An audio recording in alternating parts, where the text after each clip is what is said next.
Beauty and the Beast.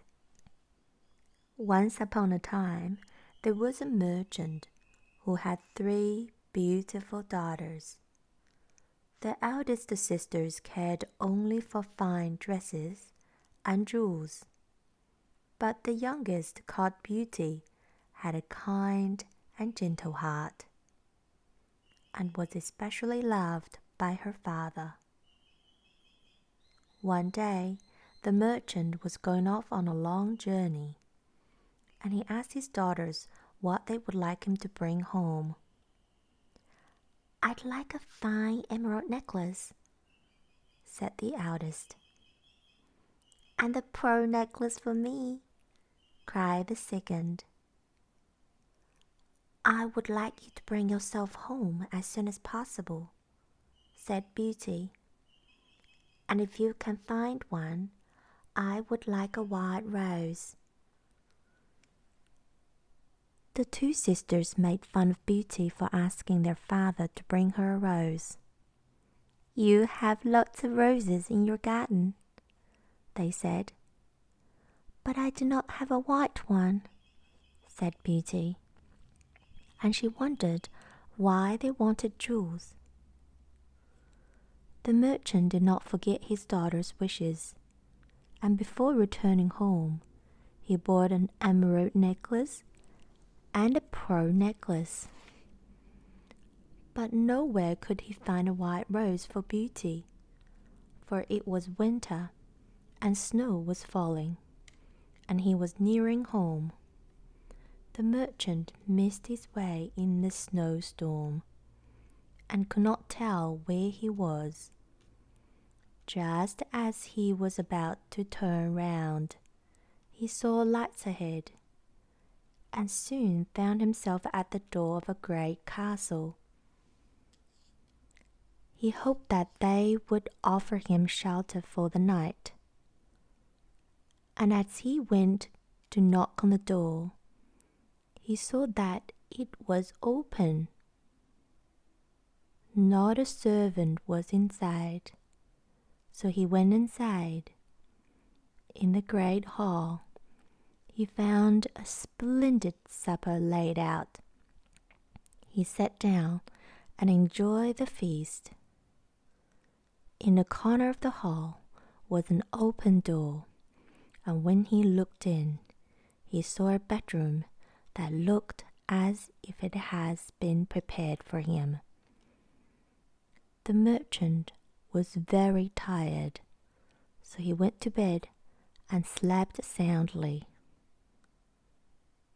In the morning, a fine suit had been laid out for him to wear, and a hearty breakfast awaited him in the hall.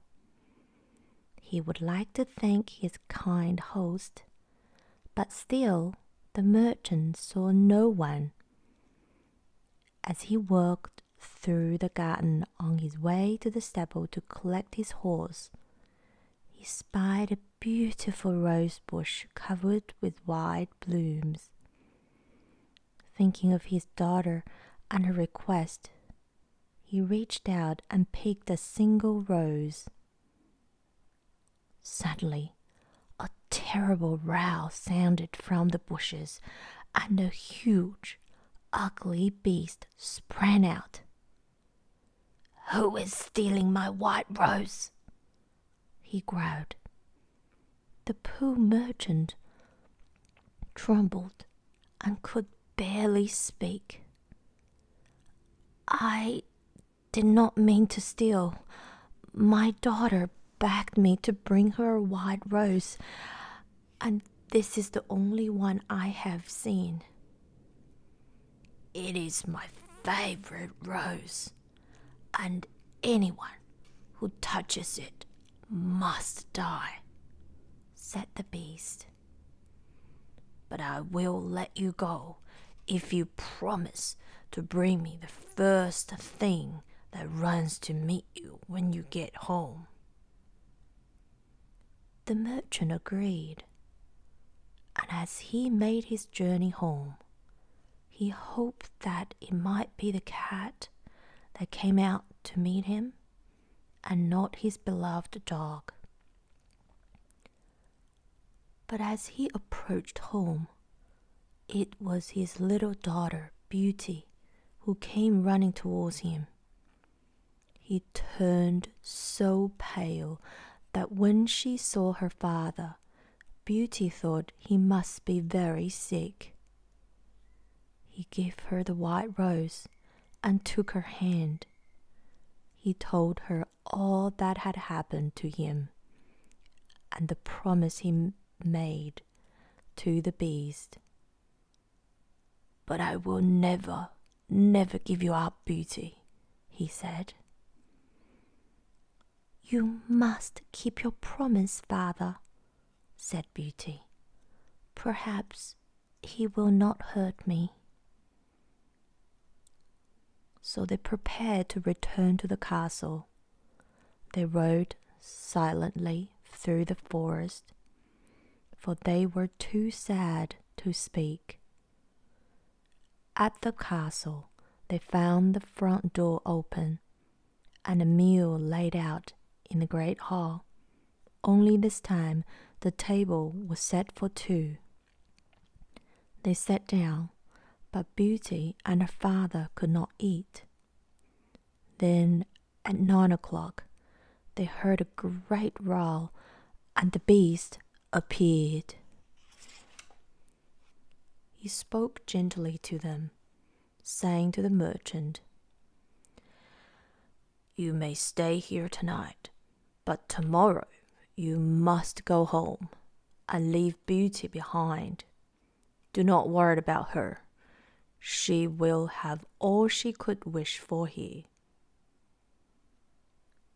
Father and daughter parted with great sadness, but Beauty soon became quite contented with her life in the castle.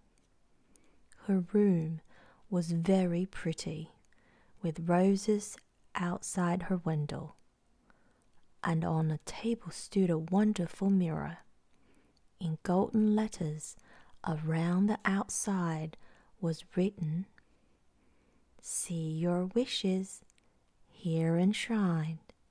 What you long for, you will find." "I will be able to wish myself home whenever I am unhappy," said Beauty to herself. And she often looked into the mirror to see what was happening to her father and sisters at home, for she spent every day amusing herself and saw no one until the evening, when the beast joined her for supper. After they had eaten, Beauty would sing to the beast. One night, he asked her, "Do you think I am very ugly?" His voice sounded so sad that Beauty found it hard to answer him. "You have a very kind face," she said at last with a sigh, "but you really are very ugly." A single tear ran down the beast's cheek, and Beauty felt so sorry for him. "I do like you very much," she assured him. "Then will you marry me, Beauty?" "Oh no, I could never marry a beast," sobbed Beauty. She went to bed very sad, and looking into the magic mirror, she asked to see her family again. The mirror painted a picture of her old home, and in the corner, Beauty saw her dear father lying ill in bed. Next day, Beauty could neither play nor work, and could only wait until supper time came, when she could ask the beast if he would let him go home for just 1 week to visit her father. "If you go, you will never come back to me," said the beast. I promise you I will come back in a week, dear Beast. Let me go, pleaded Beauty. Very well, he said. But take this ring with you, and if you ever want to come back, put it on your finger when you go to bed, and in the morning you will find yourself here in your own room. That night, Beauty looked into the magic mirror and wished herself home. She fell asleep on her bed tightly, clutching the ring, and when she woke, she was in her father's house. He wept with joy to see his little Beauty again, and began to get well. At the end of 1 week, Beauty could not bear to leave her father, so she broke her promise to the Beast and stayed another week. One night, she had a strange dream. She dreamed that she was back in the Beast's garden, wandering about. As she came to the wild rose bush, she found the poor Beast lying on the ground, and he looked as if he were dead. As she ran towards him, he cried out, "Oh, Beauty, you have broken my heart, and I shall die without you." Beauty woke up from her dream, and so longed to see her dear Beast again that she reached out for the magic ring and slipped it onto her finger. When she next awoke, she found herself back in her pretty room in the Beast's castle, just as he had told her she would. Remembering her dream, Beauty quickly ran out into the garden to see if he was there. When she reached the wild rose bush, she found the Beast lying so stiff and quiet that she thought he was dead. "Oh, my dear Beast," cried Beauty as she threw her arms around his neck. "Please don't die, for I have come back to take care of you, and I will marry you, for I love you with all my heart." She put her head in her hands and wept, and when she stood up, she could not see the Beast. Instead, through the tears, she could only see a handsome young prince beside her. "Who are you, and what have you done with my Beast?" asked Beauty. "Do you not know me, dear Beauty?" said the prince. "I am the Beast you loved, and to whom you give life and happiness. A witch cast the evil spell over me, so that I took a form of an ugly beast, and nothing could set me free until a beautiful girl loved me and promised to marry me."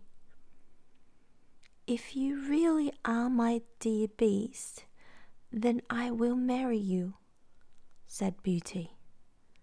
Together they went to the magic mirror, and when Beauty looked in, she saw her father living for the rest of his days in the castle with her.